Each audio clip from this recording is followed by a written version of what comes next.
అటుకుల బెల్లాన్ని ఆర్పిస్తారా? అయ్యప్ప కూడా నా నోరు చెప్తూ ఉన్నాడు, అరగో నా నోరు అయ్యప్ప నా నోరు చెప్తూ ఉన్నాడు. ధూపదీపం వెలిగిస్తారు కానీ అటుకుల బెల్లాన్ని ఎలా చేస్తారు? ఇప్పుడు మీ అమ్మగారు నీ నోటి ముందు ఎలా తీసుకొస్తే ఏం చేస్తావు?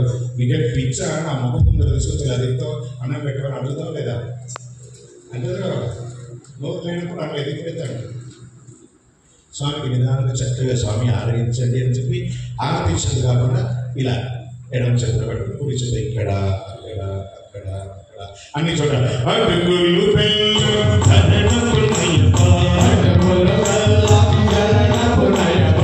మీరు కూడా చేయాలి. మీరిద్దరు కూడా మళ్ళీ మళ్ళీ వెనకెళ్తున్నారు. నేను ఇంకొకసారి మిమ్మల్ని వెనక్కి చూడకూడదు, ముందే ఉండాలి. మీరిద్దరు నా కళ్ళ ముందే ఇటప్పుడు రావాలి. ఇప్పటికి 20 సార్లు 20 సార్లు ఇక్కడ మీ అన్నయ్య ఏమి చేస్తున్నాడో అన్నీ మీరు చేయాలి. ఎడమ చేయి హృదయంలో లెఫ్ట్ హ్యాండ్ పెట్టు, రైట్ హ్యాండ్తో చేయాలి. అటుకులు